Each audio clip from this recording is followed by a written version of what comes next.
When storms around are sweeping, when on my watch I'm keeping, mid fires of evil falling, mid tempters' voices calling, remember me, Almighty One.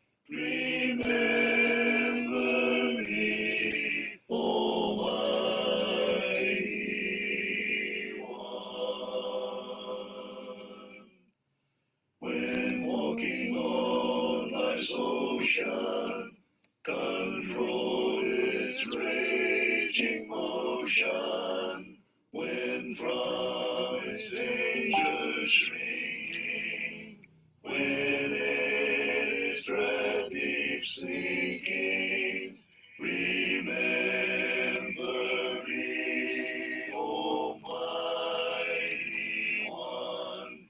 Remember me, Almighty One. When weight of sin oppresses, when dark despair distresses, all through the life that's mortal, and when I pass death's portal, remember me, Almighty One. Remember me, Almighty One.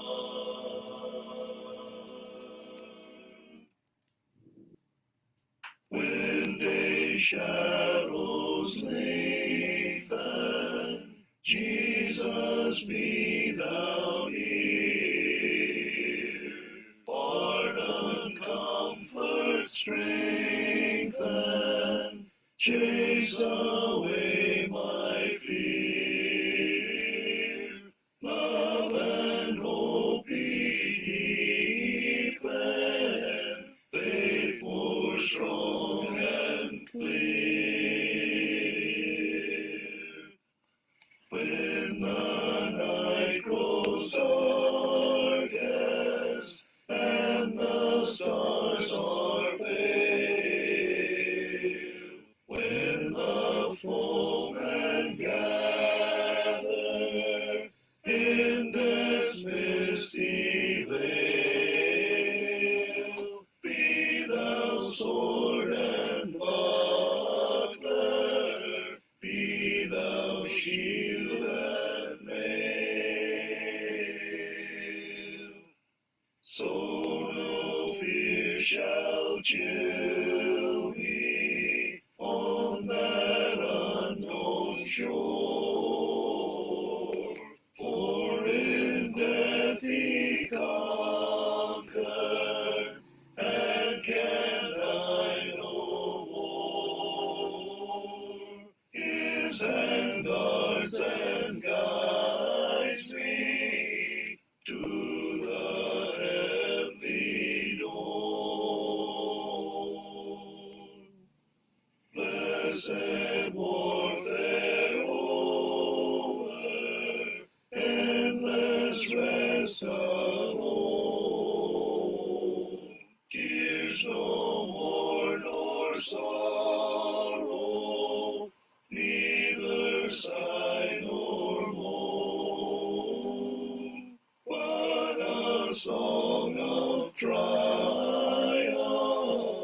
round about the throne.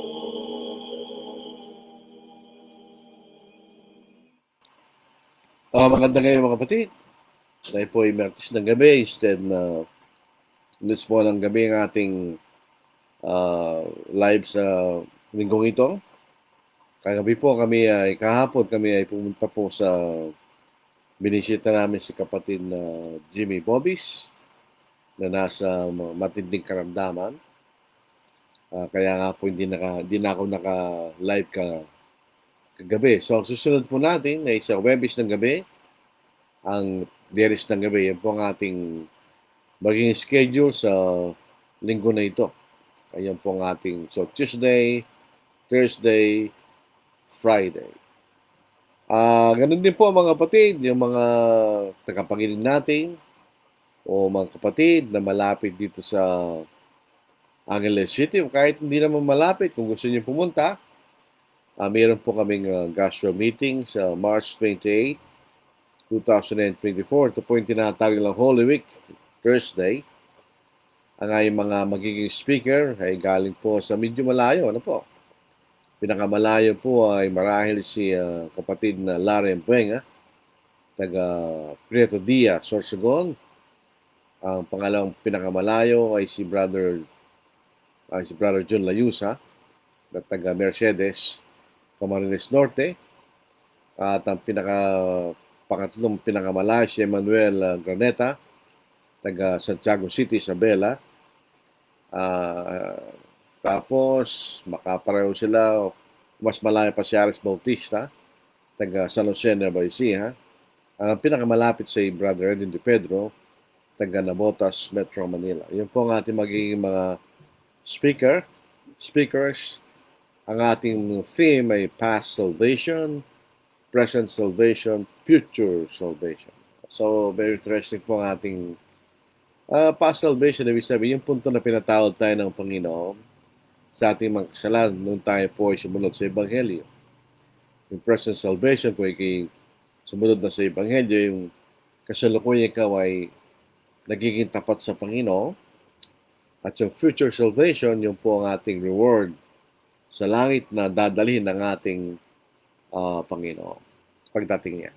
Yun po ang ating magiging theme ng ating gospel meeting sa March 28, 2024. Ang address po ng ating church building ay dito sa Avocado Road, Trinidad Village, Angeles City. Malapit po sa SM de la Bastagan. Dito po sa Pampanga, maraming SM po dito, 4 yata. Mayroong SM Clark, mayroong SM Del Bastagan, mayroong SM Pampanga, at SM San Fernando. Ano po? So, 4 ang SM dito sa Pampanga. Pwede pa nating isama SM Tarlac City, medyo malapit na din po yun.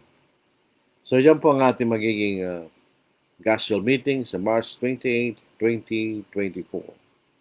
So, tayo po ay babati sa ating mga tagapakinig sa iba't ibang lugar, sa layo-layong mga dapit o lugar, sa ating mga kaigsuonan. Maayong gabi sa inyong tanan mga kaigsuonan. Incidentally, sa araw na ito po, nilibing ang ating kapatid na si Brother Juanito Malbin, sa kasamang padre po na punta. Pero may nagkaroon po ng marahil, nakita ko sa video ang kanyang funeral. So, tuloy pa nating panalain ng kanyang mga naiwang mahal sa buhay. Batiin rin po natin ang ating mga kakabsat, JT Ilocos Norte. Diyan po sa Ilocos Norte, meron akong matagal ng kaibigan at kapatid sa pananampalataya, si Matthew Bayan Jr. Binata pa kami, sabay po kami nangaral yan. Nang sila po'y nasa Cubao, kasama na sila alimutan ko yung pangalan at may matandang mga mangaral doon. Alas sabay po kami simulang mangaral. At nangangaral pa rin ngayon. Ganun din po sina Brother Lenito Relisa, kasabayan rin po yan na nagsusumikap noong mga 1980s. Ano po? Sama-sama kami nakikita usually sa Baguio City, sa bahay ni Brother Andrew Gawe. So binabati natin ang ating mga kakabsat na imbang garabi, kadakayamin, kakabsat. At ang Kapangasinan, ito po ang isa sa pinakamalaking lalawigan sa Luzon, sa Region 1 siguro. Masanto siya labi at si kayo namin. At ang ating mga katugangan ng mga kapatid sa may Bicol, Diyos maray na banghi sa Indugabos. At ang ating mga ilang kapatid dyan sa may Carabao Island, mayad gabi sa inyong tanan. At sa aming lugar, dito sa Pampanga, may pabing kaya ko nga. Kung kayo po yung taga Malaysia, Indonesia, salamat, malem. So sana po yan po ang pagbati natin sa iba't ibang wika natin nalalaman.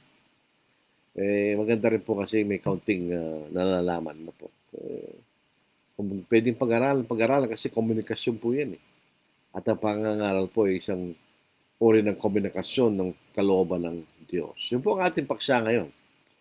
Paano natin maunawaan ang salita ng Diyos? Ito po yung magiging serye sa mahabang panahon na tinatawag nilang hermeneutics, how to understand, how to study the Bible.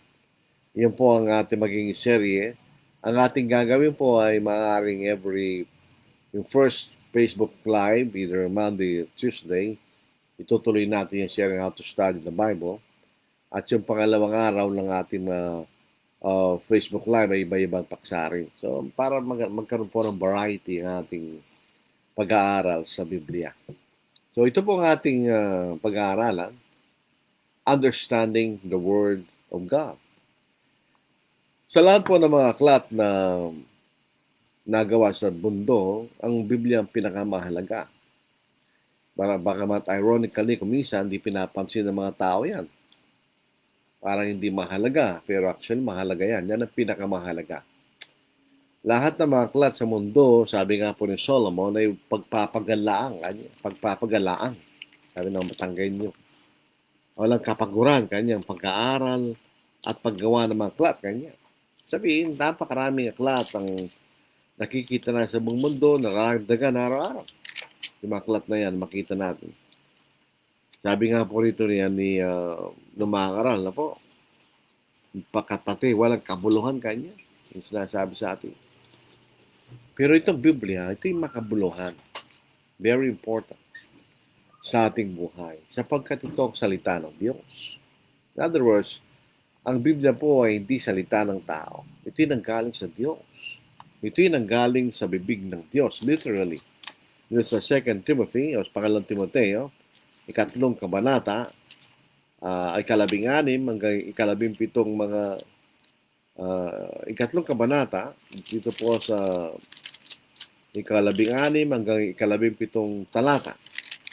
Hindi ko na po ginagamit sa salitang kapitulo, versikulo, kasi hindi naman Tagalog yun, yung may Kastila. Ano po? Ang ating wika ay kabanata at talata. Ito po ang ating mababasa. Maong ating mabasa. The second, pasta Titus pa ito. Dito po ang ating makikita. Babasahin natin. Ito, makikita natin. Ang lahat ng mga kasulatan ay kinasya ng Diyos at mapapakinabangan sa pagtuturo, sa pagsamay, pagtutuwid at pagsasanay sa katwiran. Ibig sabihin, lahat ng kasulatan na kinasya ng Diyos, o sa English ay God breath, ito ay galing sa hininga ng Diyos. Literally, pagka wala tayong hininga, hindi tayo makapagsasalita.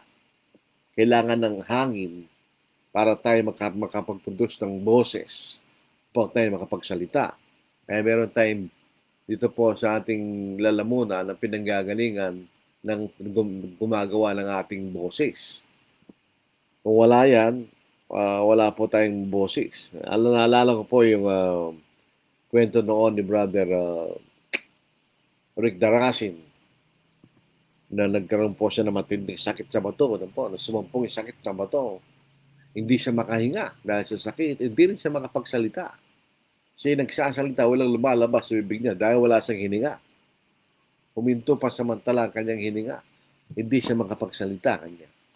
So kaya ang God breath, ito'y galing sa hininga ng Diyos, literally, figuratively, ito'y galing sa bibig ng Diyos. Ito'y salita ng Diyos. Ito'y kanyang sinabi, ibig sabihin.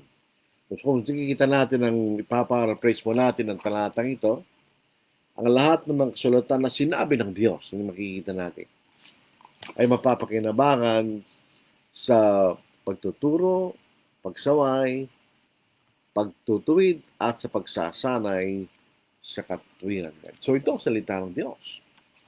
The Word of God is the truth regarding salvation. So wala na pong ibang katotohanan tungkol sa kaligtasan, maliban lamang salita ng Diyos. Kaya nga po ang Panginoon, nung siya'y nabubuhay pa sa binigkas na sinabi niya sa John 17 verse 17, pakabadalin mo sila sa katotohanan, ang salita mo ay katotohanan. Sanctify them by your truth, your word is truth. Ang salitang banal at sanctify, ang ibig sabihin, tayo hinihiwalay mula sa kasalanan. Hindi ang ibig sabihin. No? So, natin pong ilalagay yung kahulugan, ihiwalay mo sila sa katotohanan, ang salita mo ay katotohanan. Saying to separate them from sin by your truth, your word is truth. Yun po ibig sabihin ng banal. You are separated from sin. Katulad din po ng salitang holy. Ika'y hiwalay sa kasalanan. Ang Diyos lamang po ang absolutely holy sapagkat si absolutely sinless. Pero ito ang paraan na sinasabi ng Panginoon na tayo maihiwalay sa kasalanan ay sa pamagitan ng katotohanan na walang ibang kundi salita ng Diyos. So nakikita natin gaano kahalaga ang Biblia. Ito lamang ang salita ng Diyos. Ito lamang ang salita na makapag-ihiwalay sa atin mula sa kasalanan. Uy, mga mangkalat, wala silang magagawa patungkol sa ating mga pagkakasala. Maaari sila bibigay ng impormasyon sa ibang mga bagay na mahalaga rin at maaari sila bibigay ng kaaliwan sa atin habang tayo nagbabasa. Yun lang. Pero hindi sila pwedeng makapaghiwalay sa atin mula sa kasalanan. Ito yung magagawa lang ng salita ng Diyos. Pangalawang bagay na patungkol sa salita ng Diyos, nandito ang katwiran ng Diyos. Siyempre, pag sinabing katwiran, ito yung tama. Nandito ang pinakikita ng Diyos ang tama. Katwiran ng Diyos. Tamang katwiran. Tamang pagmamatwid. Hindi po yung katwiran ng tao. Ito'y katwiran ng Diyos. Sa bagong tipan, makikita natin, ito ay sa pamagitan ng Ebanghelyo. Sa Romans chapter, ito pong talatang ito, ay nagbibigay ng sakit ng ulo sa marami nagbabasa. Tingnan niya, basahin natin. At napakaraming pagpapaliwanag ang kanilang ginagawa. Sapagkat hindi ko ikinahihiya ang Ebanghelyo, sapagkat itong kapangyarihan ng Diyos para sa kaligtasan ng bawat sumasampalataya, una sa Hudyo at gayon din ng Grego. Sapagkat itong katwiran ng Diyos ay nahayag mula sa pananampalataya hanggang sa pananampalataya, gaya na nasusulat, ngunit ang taong matwid ay mabubuhay sa pamagitan ng pananampalataya. So, dito yung katwiran ng Diyos. Ito natin makikita kung anong tama.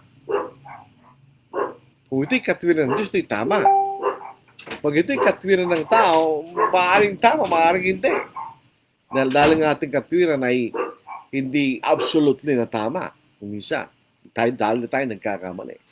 Pero interesanting pangusap po rito na kailangan natin bigyan ng pansin mula sa pananampalataya hanggang sa pananampalataya. Ano ibig sabihin nun? Yun po kasi salitang faith, wala siyang verb. Ang verb ng faith is to believe. Kasong salita na parang faith at saka faith. Ano ibig sabihin nun? From the objective revealed faith, yun po ang pananampalatayang ipinahayag ng Diyos. Ano yan ang mga bagay na dapat nating paniwalaan upang tayo magkaroon ng pananampalataya kanya.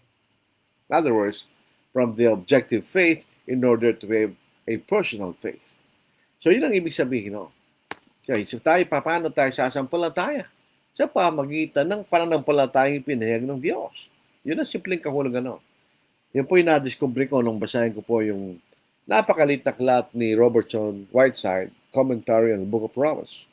Sa aking humble opinion, yan ang pinakamagaling, pinakasimple, at pinakamadaling maunawang pagsasaliksik o pag-aaral sa aklat ng mga taga-Roma. So, nandito ang katwiran ng Diyos. Dito natin may kita kung anong tama. Kung saan sakto, sabi ng Bisaya. Yan lang ay makikita natin sa salita ng Diyos, sa Ebanghelyo ng ating Panginoon. So, sa ibang paraan, hindi natin makikita kung ano talaga yung tama. Maliban lamang Ebanghelyo na sa salita ng Diyos.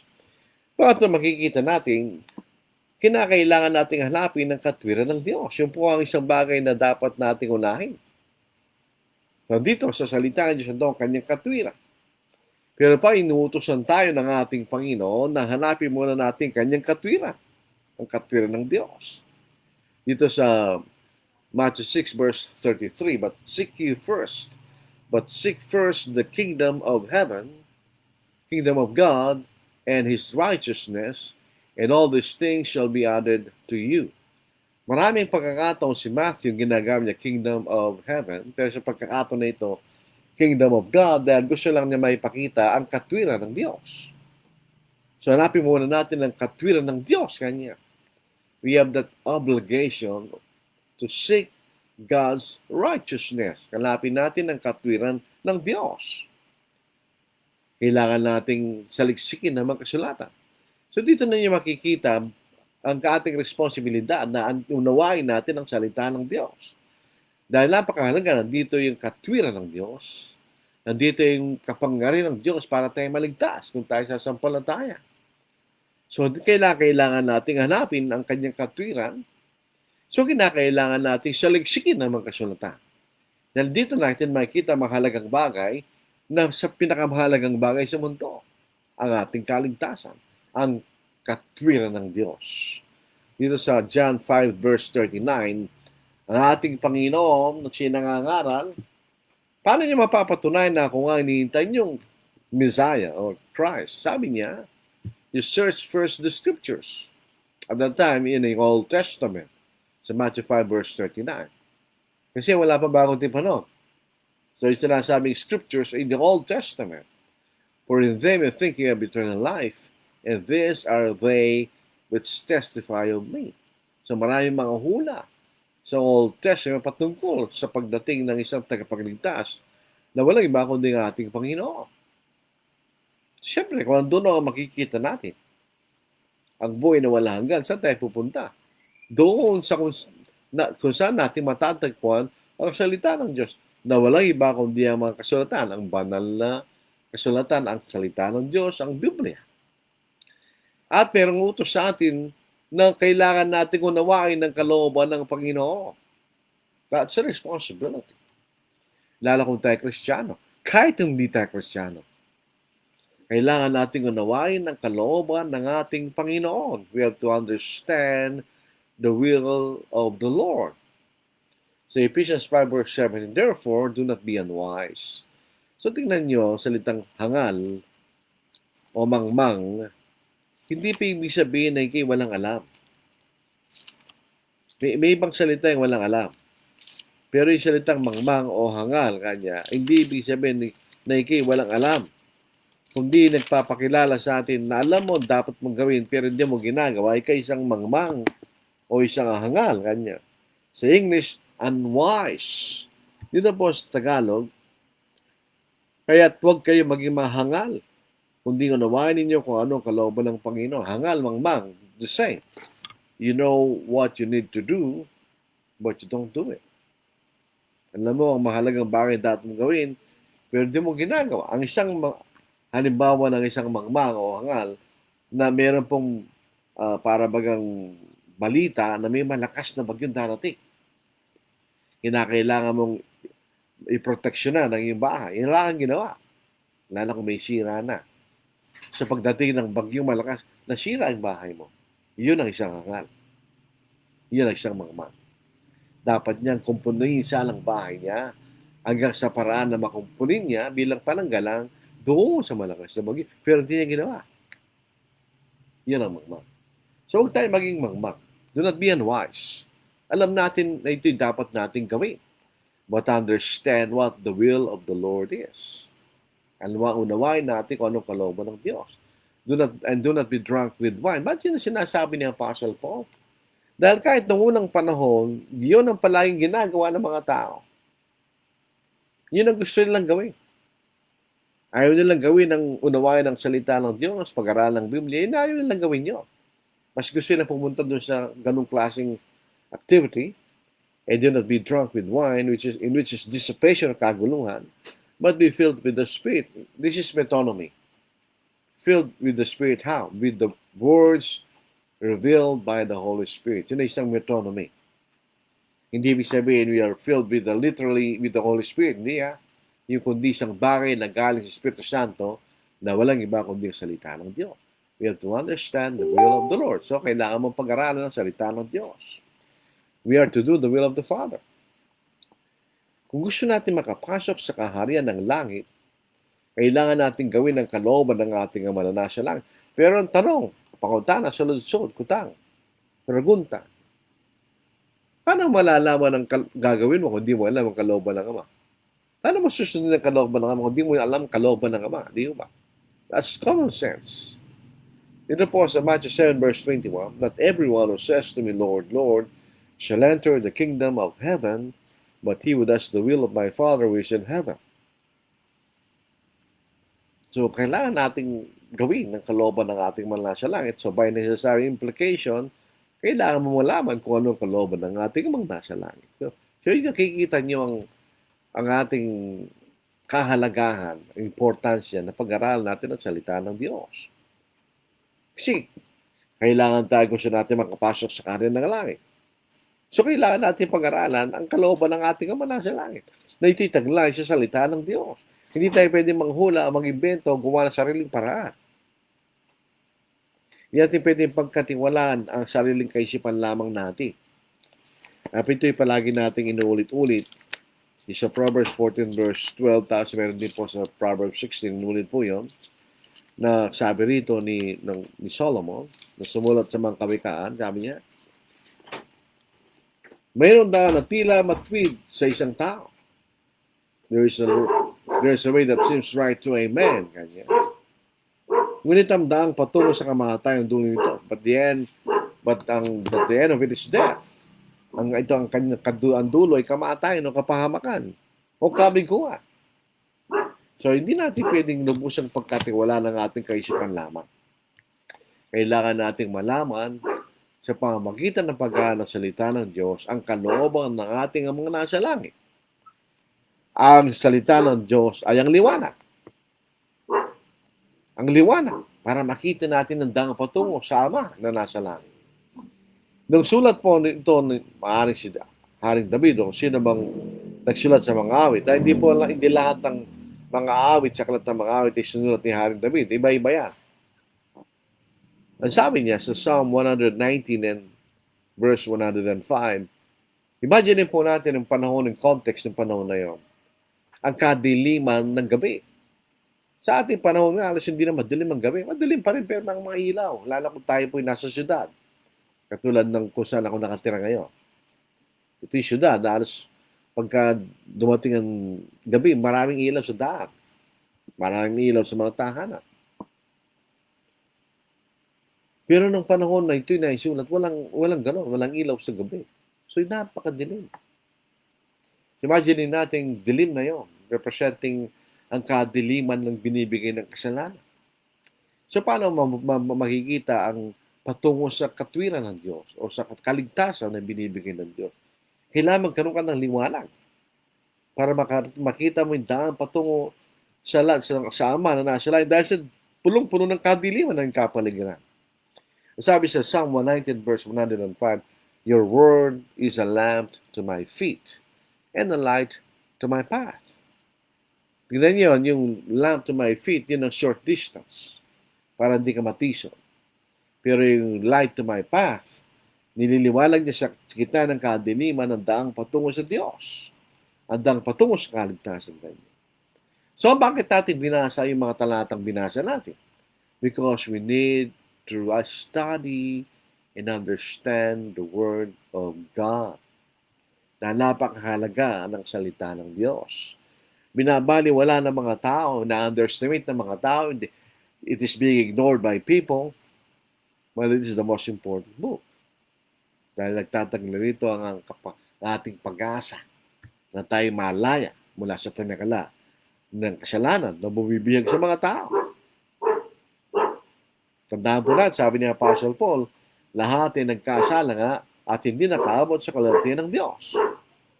May nagsasabi, paano natin pag-aaralan salita ng Diyos, hindi natin maintindihan yan. Noong unang panahon, narinig ko po ito, mga kapatid, Ang sabi ng mga matanda, huwag kayo mag-aaral ng Biblia, masisira ulo nyo. Kanya. That's not true. Paano tayo masisira ang ulo sa isang napakagandang aklat? Napakagandang aklat na nagpapakita sa atin ang kaligtasan, ang kabutihan ng Diyos, at ang kadakilaan ng mga bagay nila ng Diyos. Paano makakasira ng ulo yun? Di ba? Hindi totoo yun. Na-impluensya lang ng isang pananampalataya pinagbabawal ang pagbabasa ng salita ng Diyos noong mga panahon na yun. Pero sa isipin po natin, kung ang salita ng Diyos ay hindi maaaring maintindihan, ito po ay isang refleksyon sa gawa nito. Di ba? If you cannot understand the Bible as some people claim, then it reflects to the one who made it. Sino bang gawa niyan? Diyos. Who made the Word of God is God. So it's a reflection upon God. Wala siyang kakayahang gawa ng isang aklat na pwedeng maunawaan ng tao. It's ironic dahil nandito ang salita ng kaligtasan. It contains the words of salvation. And then people can understand it. Ano yun? Para natin sinasabing kulang kapangyarihan ng Diyos. Pero let's reflect. Isipin natin. Ang gawa ng salita, ang gawa ng kalikasan ay ang Diyos. God created all things. Ang Diyos ang gawa niya. Pag kayo tumingin sa langit, sa isang maliwanag, actually pag madilim na gabi, makikita lahat ng bituin sa langit. Hindi ba nakakamanghang tignan mga bituin sa langit? Gano'n sila kaganda, iba-ibang kulay. Meron pa mga shape na makikita yung constellation na sinasabi. Kailang bilyong mga bituin, hindi natin alam. Gano'n kalawak yun, hindi natin alam. Hindi natin masukat ang lawak ng kalawakan na nasa langit. Dito po sa Ephesians chapter 3 verse 1, sabi ni Apostle Paul, maintindihan natin ang pagbinasa natin. Kung magagawa ng Diyos na lumikha ng ganong klaseng napakalawak at napakalaking mga bagay na may disenyo, hindi nagbabanggaan. Sipin niyo yun. Kung pupunta ka mo solar system, ilang libong taon, actually, di million, libong taon na nilikha ng Diyos. Nagbangga na ba yung mga planeta? Hindi. Hindi ba? Yung mga planeta, umikot sila sa ibang bilis, iba-ibang shape na kailang orbit, merong circular, merong elliptical, iba-iba yan. Nagbangga na ba sila? Paraging ganun lang kailang galaw. Ang lupa, palaging 365 1/4 days every year. Ginawa ng Diyos yun. So yung Diyos na gawa ng ganoong kadakilang paglalalang, ay hindi siya maaaring gawa ng saklat na maaaring natin maintindihan. Hindi yata mahirap tanggapin yung ganong klaseng kaisipan. Hindi ba? Sabi po ni Apostle Paul sa Ephesians chapter 3 verse 1, For this reason I, Paul, the prisoner of Christ Jesus, for you Gentiles. Ang ibig sabihin ng Apostle Paul, siya po yung nangaral sa mga lugar ng mga gentil. Hindi naman ibig sabihin na hindi siya nangaral sa mga Udyo kailanman. Hindi naman. If indeed you have heard of the dispensation of the grace of God, which is given to me for you. Sa niyatasan ng Diyos, ng ating Panginoon, na ipahayag ang ibangay sa mga gentil. How that by revelation, ito ipinayag sa Kanya, He made known to me the mystery. Ang isa ng mystery, hindi naman ibig sabihin, hindi yung maintindihan. Ang salitang mystery, mysterion kanya, one that is hidden. Isang bagay na nakatago. So, isang bagay na nakatago, hindi ko maintindihan, nakatago eh. So, once upon a time, ang ebanghelyo ng ating Panginoon ay nakatago sa mga tao. It was not yet being revealed. Kaya ito yung mystery, mysterion kanya. As I have briefly written already, by which when you read, pag binasa mo, you may understand my knowledge in the mystery of Christ. But pag binasa nyo kanya, when you read, you may understand my knowledge in the mystery of Christ. So, pwede maintindihan, di ba? Kasi kung hindi mo pwede maintindihan, kahit basahin mo pa, hindi mo siya maintindihan. And sabi ni Apostle Paul, when you read, you may understand my knowledge in the mystery of Christ. So, it can be understood. Pwede nating maunawa. So, Psalm 119, verse 130, The entrance of your words gives light. It gives understanding to the simple. Kung ito yung pwedeng magbigay ng pagkaunawa sa mga payak, you can understand it, di ba? Pwede ba siyang maunawa? Ito sa 2 Timothy chapter 2, verse 15. Ito po yung sa galing sa English Standard Version. Do your best to present yourself to God as one approved, a worker who has no need to be ashamed, rightly handling the word of truth. Sa ibang salin, rightly setting forth the word of truth. Na sa atin nakagawi ang salin, rightly dividing the word of truth. Ang ibig sabihin lang, maintindihan. Magamit sa tamang paraan. Ganyan. So, pwede mo maintindihan. Sa Acts 17 verse 11, ito po yung mga Hudyo sa Berea. Hindi to mga Kristiyano, sila yung mga Hudyo. So si Pablo po ay tumakas mula sa Thessalonica dahil sa mga Hudyo gustong pumatay sa kanya. At siya pumunta sa Berea at nangaral siya doon. Ito ang description ni Lucas. These were more fair-minded than those in Thessalonica. Sa Old King James, these were more noble, in that they received the word with all readiness. So, tinanggap nilang may pagnanasa, di ba?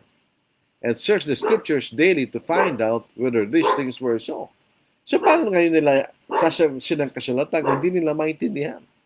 So, ginawa ng mga Hudyo sa Berea, pinakinggan si Apostle Paul, and they verified what Paul preached from the Word of God. So, maintindihan nila. So, ibig sabihin, hindi totoo na hindi natin maintindihan. Maunawaan natin ang salita ng Diyos. Katulad ng anumang aklat kung gusto nating maunawaan. Sabi nga po ni Pablo kay Timothy, do your best to present yourself. Kailangan lang natin ng effort, diligence, tamang paraan ng pag-aaral. Yan po ang ating magiging paksa sa mga susunod na pag-aaral. Ang kahalagahan po ng salita ng Diyos ay pinakikita ng Diyos ang plano niya para ligtas ang tao. Ang kanyang preparasyon na ginawa sa pagdating ng ating Panginoon sa lupa at ang katuparan nito na siya dumating sa lupa at namatay, nilibing at nabuhay na muli. Iyon ang makikita nating pinakikita ng salita ng Diyos. It is now through the Word of God that man can be saved. Yung binasa natin kayo sa Romans 1:16. Sabi niya, hindi ko kinahiyang ang Ebanghelyo sapagkat itong kapangyarihan ng Diyos. Siya kaliligtas ng bawat sumasampalataya, unay sa mga Hudyo at gayon din naman sa mga Grego kanya. So ito makikita yung kahalagahan ng salita ng Diyos. Kaya lang, hindi naman natin pwedeng manghula kung ano ang kalooban ng Diyos. Hindi naman natin nababasa ang kanyang kaisupan. So there is a need for God to reveal His Word. Dalawang paraan ng pagpapahayag ng Diyos sa tao.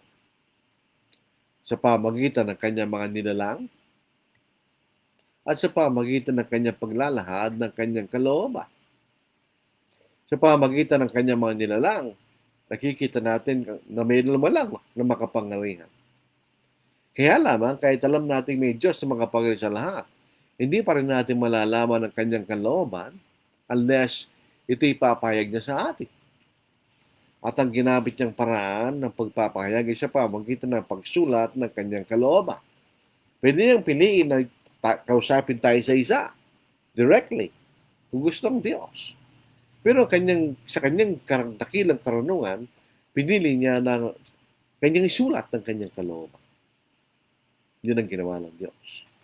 Sabi kanina, pag tumingin tayo sa nature, sa kalikasan, sa mga bagay nilalang ng Diyos, it shows His omnipotence, ang kanyang wala hanggang kaligtasan. Sa magandang kabanao, sa magandang awit, nagpapakita sa atin, ay sa 19th Psalm. Magmula sa unang talata hanggang sa ika-6 na talata. At ganito ang ating mababasa, the heavens declare the glory of God. The firmament shows His handiwork. Ito pong paraan ng mga poems ng mga Hebreo. Hindi katulad ng mga poems ng mga Westerners, Europeans, Americans. Yung mga European Americans, meron silang meter, meron silang rhyme, sa kailang mga poem. Sa mga Hudyo, hindi. Sila ay mahilig sa tinatawag ng parallelism, paulit-ulit. Tingnan nyo sa verse 1, the heavens declare the glory of God. The firmament, ibang salita na may kahulugan din na yung langit, shows his handiwork. So, sinasabi lang sa pagkaibang paraan.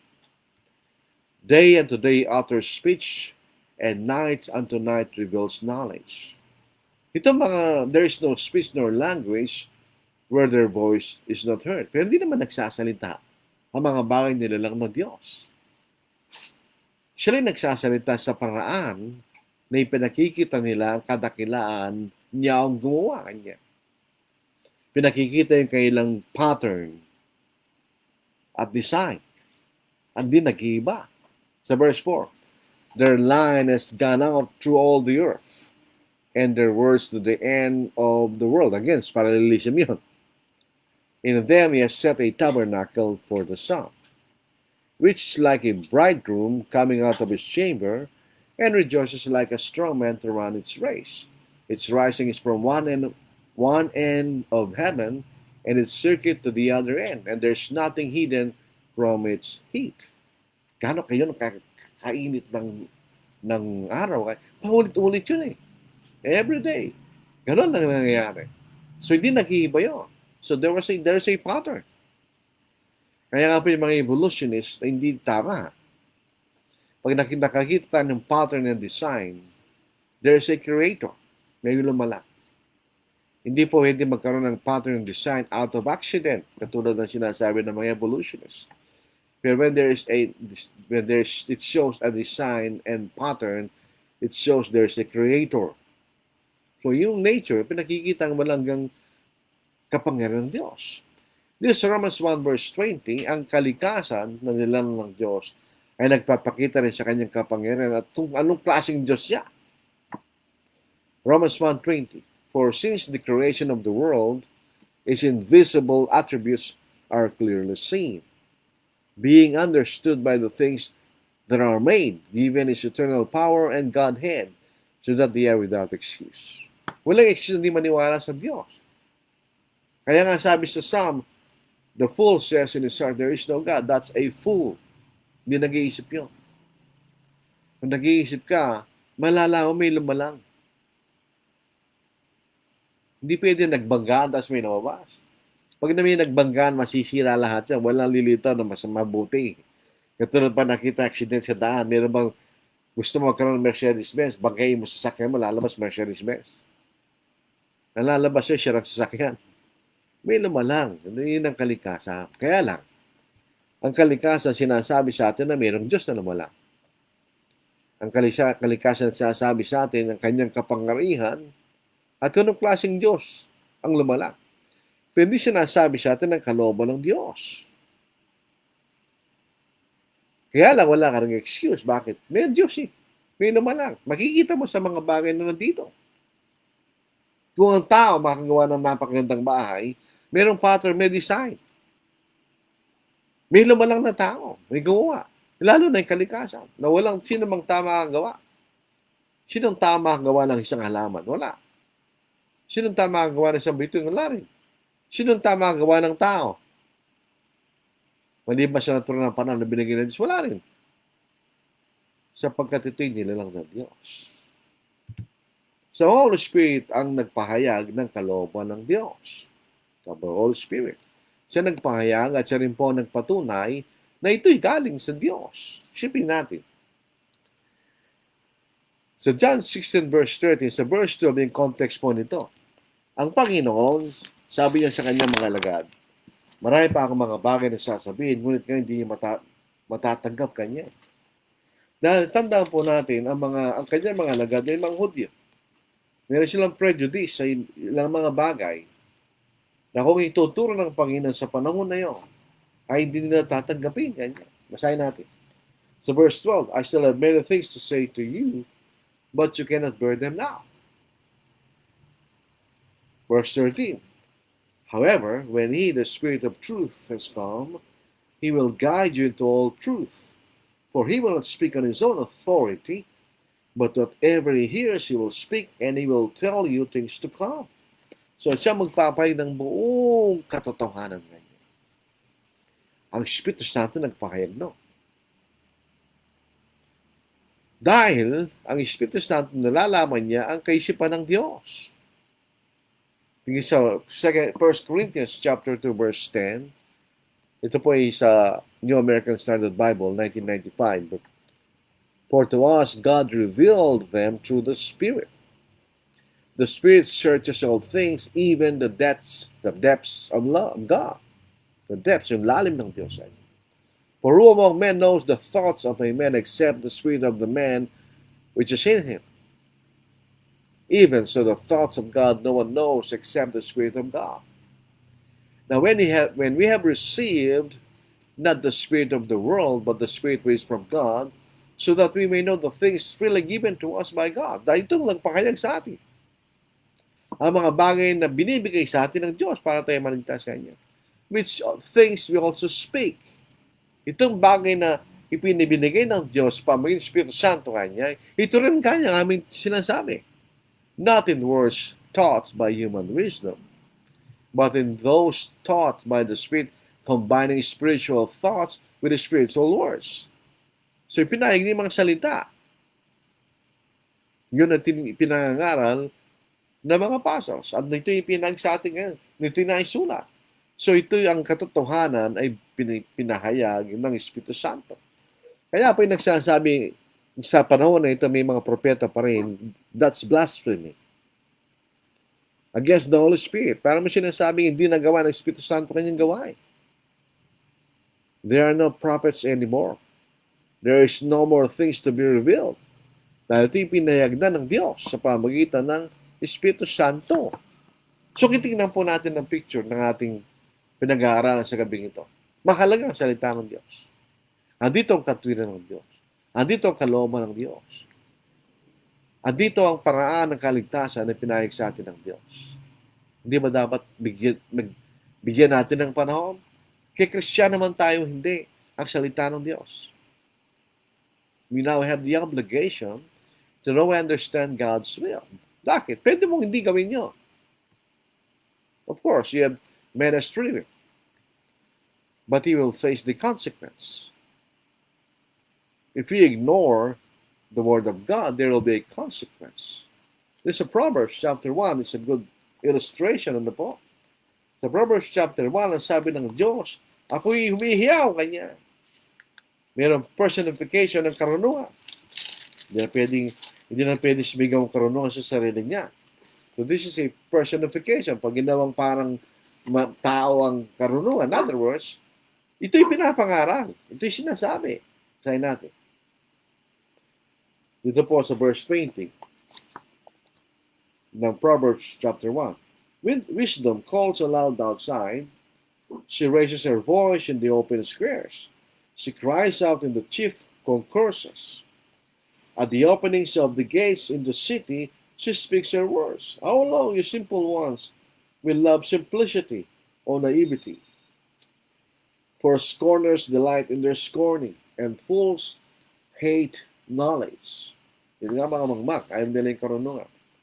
Turn at my rebuke. Surely I will pour out my spirit on you. I will make my words known to you. Again, yun po yung parallelism. I will pour out my spirit on you. Ano ibig sabihin? I will make my words known to you. Parang kahulugan na. Because I have called you and you refused, I stretch out my hand and no one regarded. Parallelism yan. Pasinin yan. Paulit-ulit.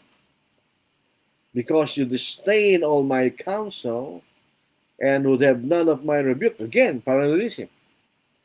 I also will laugh at your calamity.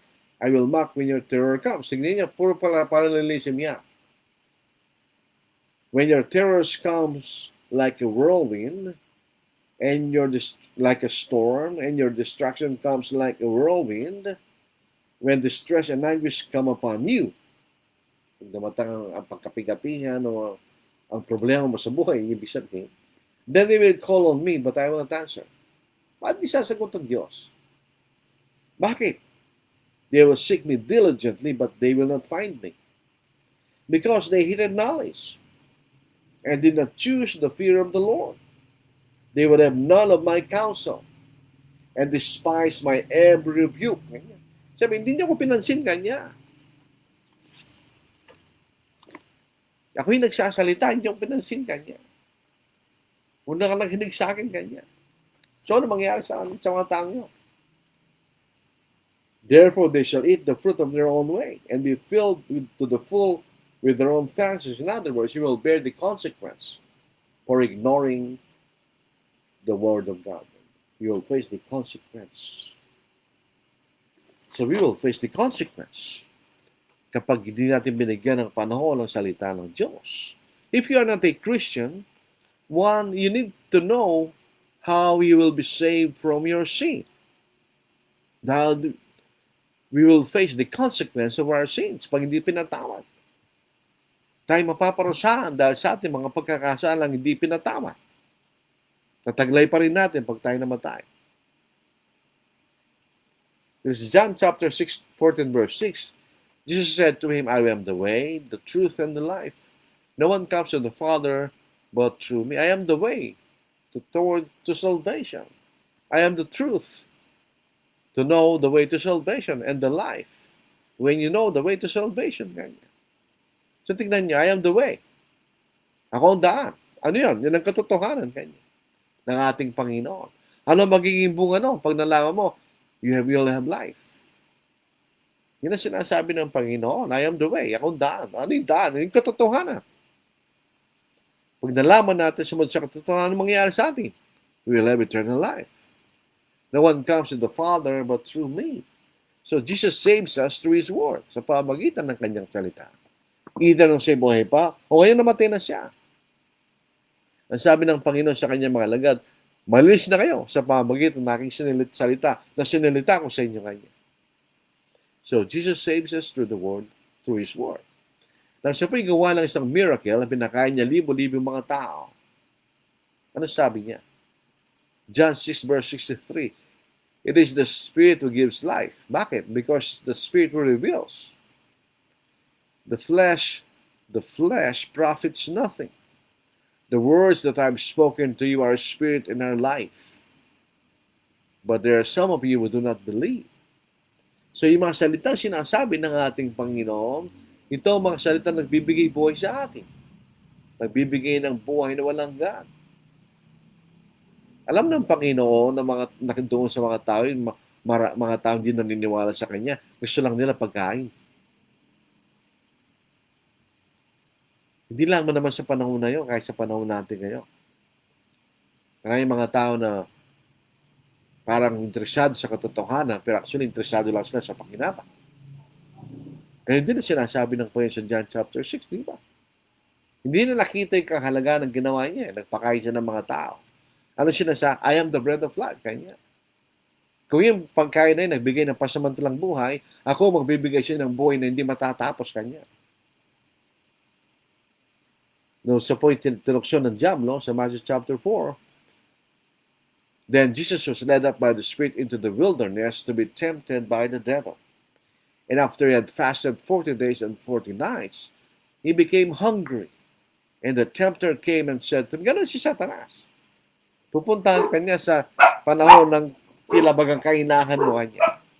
If you are the Son of God, command that these stones become bread. But he answered and said, it is written, man shall not live on bread alone, but on every word that proceeds out of the mouth of God.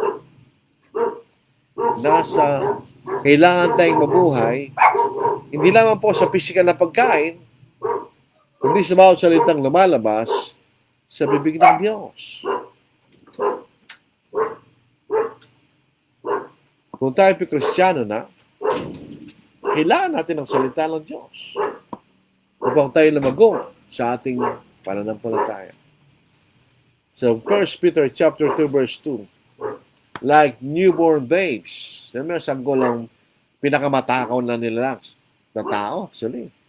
Ang alam lang kayang gawin, dumede. Long for the pure milk of the word, so that by it you may grow in respect to salvation. Ibig sabihin, pag hindi ka lamugo, hindi ka maliligtas. You need to grow to be saved. So, kailangan nating lumago. Kailangan natin ang salita ng Diyos. Sa 1 Corinthians chapter 3, verse 1, "And I, brethren, could not speak to you as to spiritual men, but as to men of flesh, as to infants in Christ. I gave you milk to drink, not solid food, for you were not able to receive it. Indeed, even now, you are not yet able."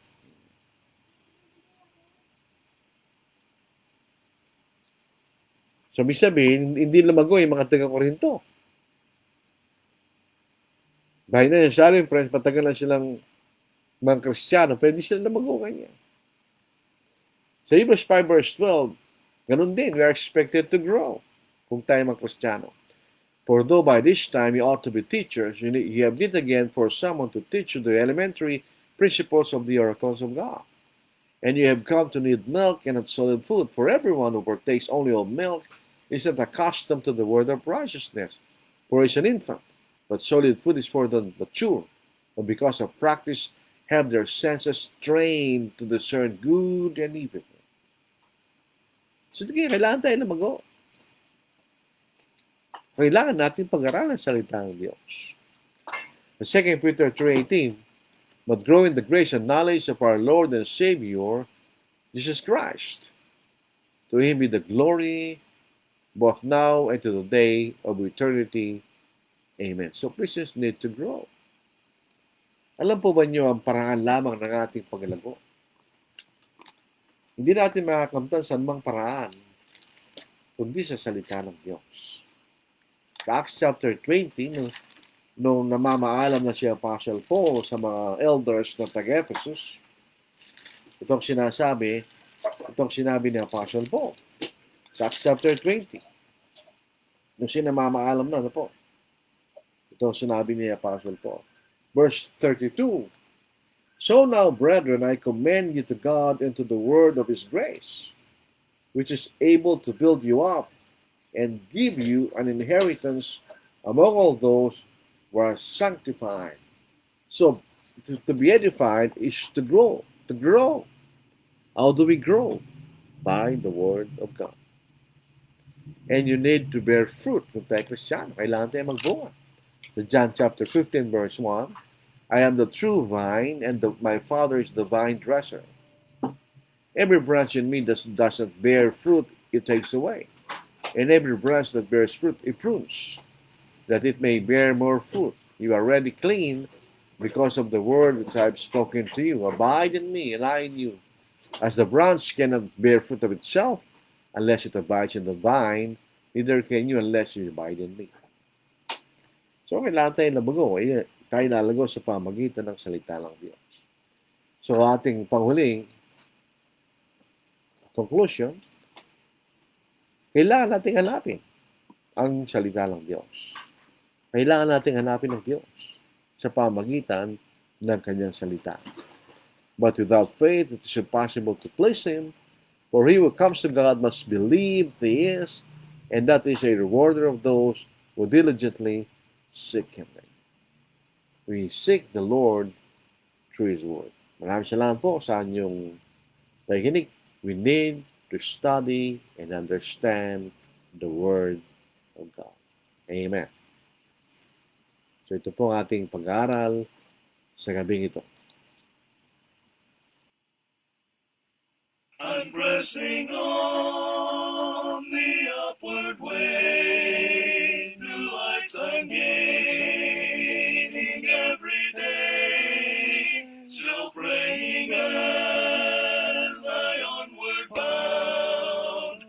Lord, plant my feet on higher ground.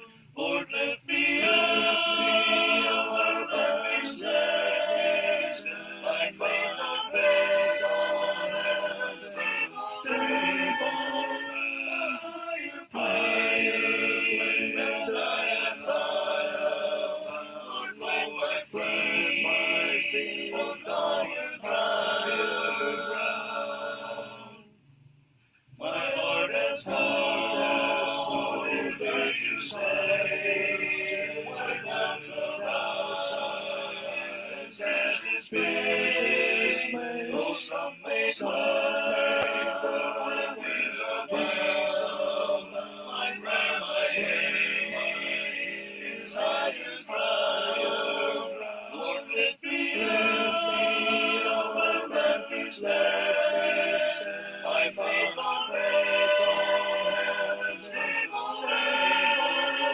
Higher plane than I have found. Lord, plant my feet on higher ground.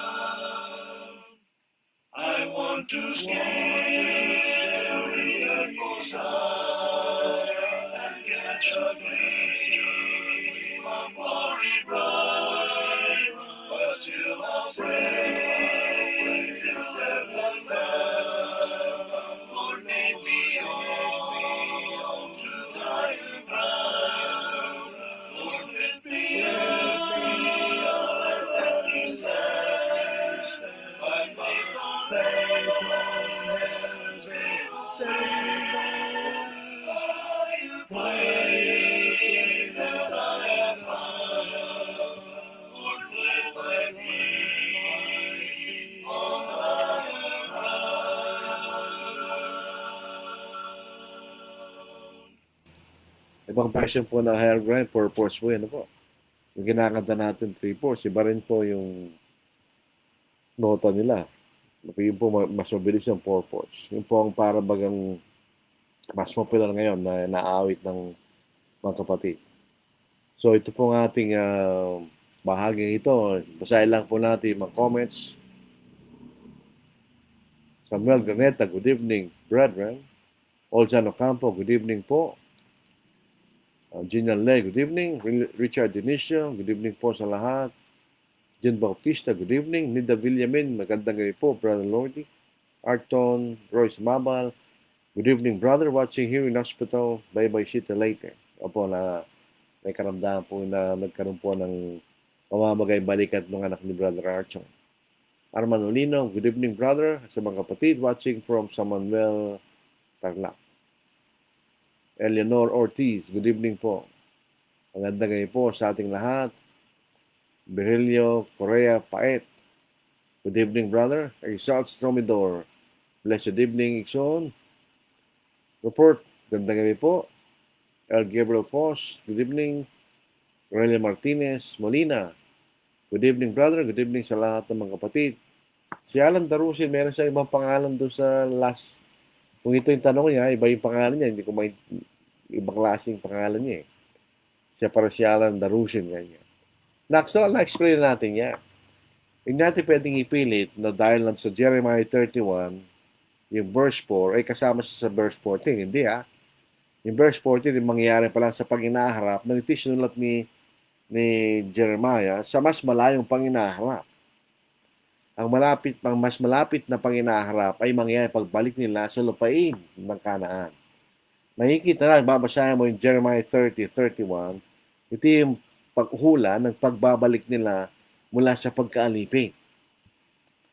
So, babalik sila sa pagkalipin at babalik sila sa kailang dating lupain at babalik sila sa mga dating ginagawa na sa kailang lupain. Yan ang ibig sabihin ng mga Jeremiah 30:31. Yung sa verse 14, yan ang prophecy sa new covenant. Bagong tipan nyo.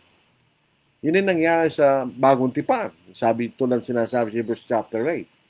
Ang katuparan ng bagong tipan ay nung namatay ang Panginoon sa krus. Yan ang simula ng bagong tipan. So, yun ang 14:15. Wala siyang relationship doon sa verse 4. Sa verse 4, ito ay may kaugnayan doon sa pagbabalik nila sa Banalang Sulatan. Siguro, hindi ko po alam ang pananampalataya ng Ginoong Alan Darusin. Kung siya nagtatanong o siya naniniwala sa paggamit ng panugtog o maaaring siya nakakapag-usap ng mga taong gumagamit ng panugtog at ipinipilit ng Jeremiah chapter 3:31 verse 4 kasi mayroon na babagit doon na uri ng klaseng panugtog. Basahin natin. Again, I will build you and you shall be rebuilt, O Virgin of Israel. So ito tumutukoy sa bansang Israel, hindi sa mga Kristiyano. You shall be adorned with your tambourines, and you shall go forth in the dances of those who rejoice. You shall yet plant vines on the mountains of Samaria. So ito siya lugar sa Israel. The planter shall plant and eat them as ordinary food. For there shall be a day when the watchman will cry on Mount Ephraim, Arise, let us go up to Zion, to the Lord of our God. So ito po ay awit ng kasiyahan dahil sila babalik mula sa pagkalipin sa kailang lupain sa Israel. Ganun din po yung Valley of the Dry Bones sa Ezekiel. So ito po ay larawan ng siyang libis o valley, punong-puno ng tuyong-tuyong buto, bato-buto kanya. Hindi literal na mga buto yun. Yun ay larawan ng bansang Israel na naging alipin sa Babylon. Na sila'y nawala bilang isang bansa. Pero sila'y muling nabuhay dahil sila'y babalik sa kailang lupain. Yun po yung pare-pareho sinasabi ng mga, kandun din po sa Isaiah, chapter 46. Bagamat sila'y maging alipin, sa ibang lupain, sila'y babalik ng Panginoon mula sa silangan, sa kanluran, mula sa hilaga, timog kanya. So yung verse 4, yun na sa bansang Israel. Walang problema yan dahil gumagamit talaga sila sa panugtog sa Old Testament. Huwag nating ito magkasama kanya. Nasa siya kapitulo yan, pero wala naman silang kaugnayan sa isa't isa dahil yung isa ay tumutukoy sa isang panibagong tipan kanya. Yan yung po ang mga explanation niya. Huwag nating tignan natin konteksto. Kung babasa mo yung pag-aral, Brother Alan o Mr. Alan, as the case may be. Tignan mo yung context ng verse chapter 31 at chapter 30. Yan ay pagbabalik sa lupain mula sa pagkalipin.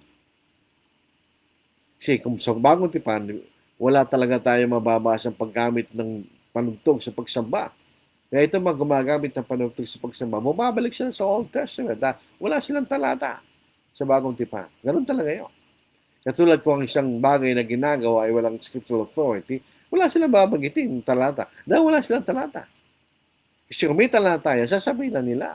O ito ang talata na nag-authorize sa ginagawa namin. Pero kung wala silang bibigay. Bakit? Kapagkat wala. Huwag natin ipilit pag wala. You have to make a distinction between the Old Testament and the New Testament. Sa ating pag-aaral, malalampasan natin yan. Sa ating serye ng How to Understand the Bible. Maraming salamat, Mr. or Brother Alan Dacusin, Darusin, as the case may be. Ano po? Yan ang explanation do.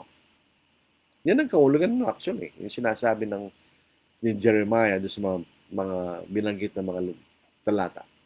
Wala na po tayo mababasa. Si Brother Samuel Graneta, pinakauna, binasa ko naman po yan. Ano po? Dito po sa aking cellphone, nandito rin po yung mga nanonood na hindi bumabati. Doon sa aking laptop wala. Magkaiba talaga no? So nakikita ko rito yung mga nanonood na hindi nagtatanong o nagko-comment pero nandito sa nanonood. Maraming salamat sa inyong pakikinig at yung panonood. Ito nga po yung pangalan ni Alan Darusin, si Angyung Baek. Dalawa ko, madalawa yung pangalan niya eh. Bakit hindi ba ang mga Kristiyano ay tuloy na? Hindi, they are not the same. They are not the same. The physical Israel is not the spiritual Israel. Magkaiba yan. Patutunayan natin. Dahil itong tanong ni Angyung Baek na walang iba kundi si Alan Darusin, para wala yun. Kasi parang tanong nila eh. Dito sa Romans, makikita ninyo, sabi ni Apostle Paul, that all Israel, kanya. Yung isa ay tumutukoy sa bansang physical na bansang Israel, at yung isa ay tumutukoy sa physical na Israel. Sabi niya, that all Israel are Israel, kanya. Yun po makikita natin. That all Israel are Israel, kanya. Hanapin ko lang po yung talata. So, ibig sabihin, hindi lahat ng mga Hudyo ay kabilang sa spiritual na Israel. Yun ang sinasabi. Nahanap ko lang po ano po. Pasensya lang kayo at minsan dahil nga po sa katandaan nalilimutan natin mga talata. Pero andun po yun na makikita natin na hindi lahat ng Israel ay Israel kanya. Nahanap ko lang po. Sa pasensya lang po kayo na po. Makikita rin po natin yan.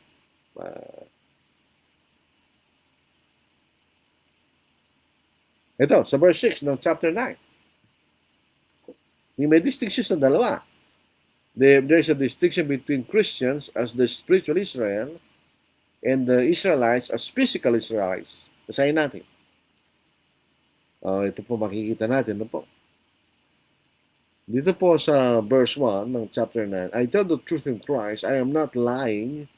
My conscience also bearing me witness in the Holy Spirit, that I have great sorrow and continual grief in my heart, for I could wish that I myself were accursed from Christ, for my brethren, my countrymen, according to the flesh. So ito yung Israel. Bagat si Pablo ay Israel sa laman. Who are Israelites, to whom pertain the adoption, the glory, the covenants, the giving of the law, the service of God, and the promises, of whom are the fathers, and from whom, according to the flesh, Christ came, who is over all, the eternally blessed God. Amen. But it is not that the word of God has taken no effect. Bakit hindi sila naligtas? Yung physical na Israel, sabi niya, for they are not all Israel, who are of Israel. Niya. Ibig sabihin, hindi lahat ng mga Israelita ay kabilang doon sa bagong Israel na walang iba kundi mga Kristiyano. Magkaiba sila, di ba? There's a distinction between the physical Israel or physical nation of Israel and the spiritual nation of Israel na walang iba kundi iglesia ng ating Panginoon. The physical kingdom ng Israel at saka spiritual kingdom ang iglesia ng ating Panginoon. Magkaiba yun. Kaya hindi natin pwedeng argue sapagkat ang mga Kristiyano ay Israel, so gumamit ng panugtong, siya gagamit din ng panugtong. Dahil ang mga Kristiyano ay Israel, hindi totoo yun. Ang mga Israelites people are not necessarily a part of the spiritual Israel na walang iba kundi iglesia ng ating Panginoon. There are two distinct groups of people. Yung physical Israel, yun lang yung physical Israel. Galing sa 12 tribo ni Jacob. Yung spiritual Israel, ito galing sa lahat ng bansa. Iba. So, yun po ang sagot natin doon. Hindi pa natapos eh. Pagka nakipagtipan po ang Diyos ng panibago sa bansang Israel, nasaan po ang physical na Israel ngayon kung hindi ito iglesia ba? Hindi, nawala ng Israel, Brad. Kapatid. Giniba lang Diyos ang Israel nung nag-iba ang templo sa Jerusalem. Kaya nga nawala yung mga Israel, mga Hudyo, di ba? Nawala sila sa lupain ng Israel, di ba nawala sila? Matagal na silang wala doon eh. They are lost. Wala na sila. Yung tumira sa Israel ay mga Muslim, yung mga Palestino. O yung saan ng Israel, nawala sila. Nung nag-iba ang templo sa Jerusalem, nagkaiwa-hiwalay yan. Yung AD 70, the destruction of the temple of Israel, is the end of the nation of Israel. Dahil ang templo ng Israel, yun ang sign ng relasyon ng Diyos at ang bansang Israel. So, doon ang pagsamba na ginagawa, di ba? Lahat ng pagsamba doon ginagawa. Lahat ng pista nila doon ginagawa. Yung kailang offering, doon ginagawa. Nasira ang templo sa Jerusalem. Nasaan na yan? Wala na. Yun ang katapusan ng bansang Israel. So, yung mga Udyo, yung mga Kristiyano ngayon, walang Udyo. Wala nang Udyo. Kasi yung mga Udyo, yung mga totoong Udyo, wala na sila. Kahit ang Israel ngayon, hindi mo mapapatunayan na yun ay talagang lahi ng Israel. Dahil yung nasira ang templo sa Jerusalem, nasunog din yung mga saling lahi na kung saan sinasabi kung anong tribo ka na nabibilang para mapatunayan mo na ikay kabilang sa pisikal na bansa ng Israel. Nung nasunog na yung mga katunayan na yon, paano mo pa malalaman kung ikay kabilang sa bansang Israel? Wala na. So, doon ang katapusan ng bansang Israel. Ang bagong Israel ngayon ay hindi yung Israel sa Middle East, kundi ang iglesia ng ating Panginoon. Yun po makikita natin. So, hindi totoo yun.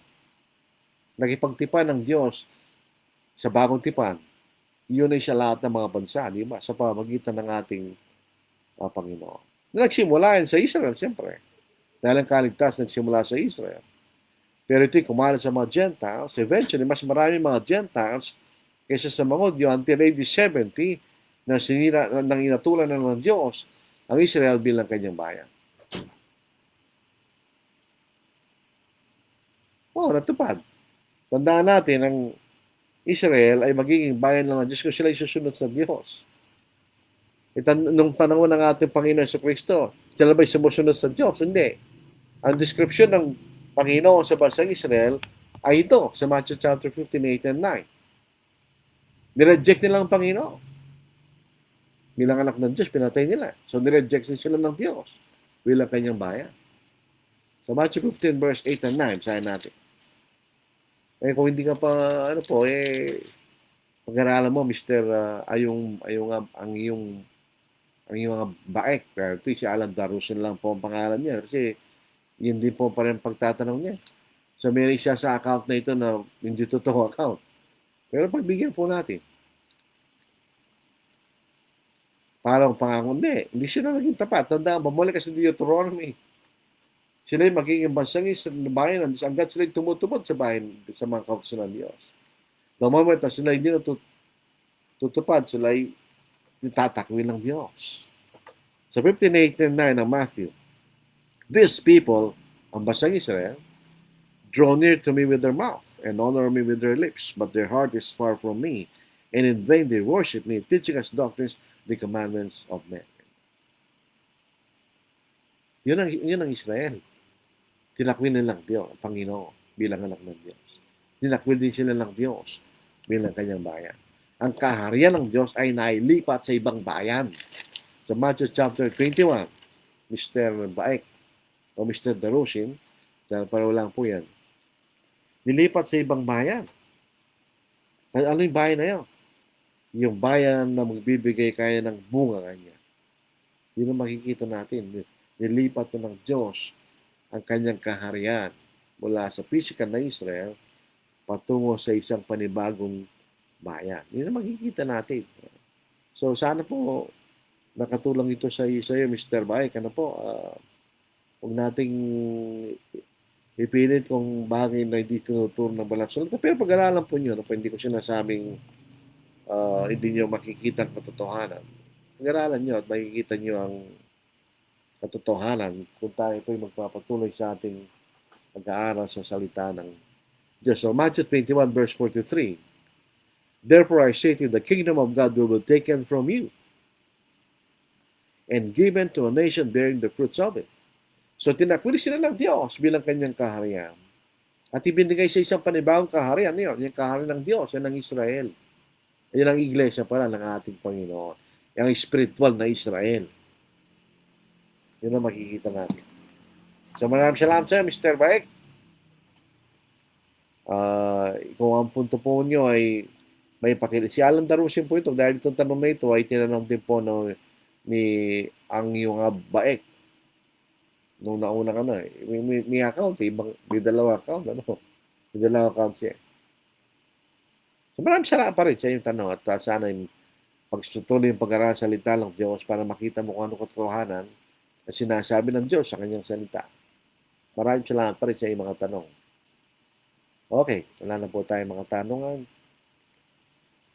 At tutulad po lahat ng gawian, tayo po ay manalangin. Ang banal, kami po ay sa araw-araw ng buhay sa mundong ito, kami po ay nagugulimihanan ng ibang saring uri ng kapigatihan at suliranin at bigat ng mga bagay na dinadala. Pero alam po namin na ikaw ang aming maasahan o Diyos. Alam po namin, hindi niyo kayo pababayaan. Kung kayo po ay patuloy na magtitiwala at susunod sa inyong kalooban. Naway lahat po sa amin na nakikinig po at nanood sa programa ito, sana makintal sa aming kaisipan ng pagkahalagahan na aming pag-aralan o nawain ng iyong salita. Sapagkat posible, O Diyos, na ang iyong salita ay unawain sa maling paraan. Sa ating maunawaan sa paraan at makita namin ang kalooban mo na iyong pinahayag sa pamamagitan ng iyong mga salita. Bigyan niyo kami ng kapangbabaan ng aming mga puso at kaisipan. Natanggapin po namin kung ano man ang katotohanan na inyong inilahad sa amin. Huwag nawa ng bawat sasay maging mapagmataas at maging marunong sa aming mga kahaka na hindi niyo kalooban o Diyos. Dinadalangin namin ang mga kapatid at mga tao na hindi pa kabilang sa iyong kaharian na naliligaw sa kanilang pagkaunawa, na sana'y bigyan niyo sila ng kaliwanagan ng inyong salita upang sila'y makita nila yung katotohanan, sapagkat ang katotohanan lamang papalaya sa amin mula sa tali ng kasalanan ng Diyos. Dinadalangin po namin ang pamilya ng mga naiwan ni Brother Juanito Malvin. Sana sila'y manatiling tapat at matatag kahit sa gitna ng kailang malaking kawalan. Dinadalangin din po namin ang ni Brother Archon Sumabal na sana siya ay gumaling at lahat ng mga kapatid na may karamdaman. Alam po namin na ikaw ang takilang magagamot. Sana inyo silang pagalingin kung nararapat o kung ano mabuti para sa kanila. Dinadalangin po namin ang aming bansa na sana po ang aming mga pinuno ay magkaroon ng karunungan upang may mapatakbo nila yung bayan sa magandang paraan, upang kami yung mga anak ay manatiling sa kapayapaan at katiwasayan at magpatuloy kami sa paglilingkod sa inyo, O Diyos. Patawarin niyo kami sa iyong pagkukulang. At ang lahat ng mga bagay ito ay may iningit sa pamilyang dakilang pangalan ng Kristo. Amen. So, sa pwedis po, pwedis ng gabi, tayo magkita-kita. God bless. Take care.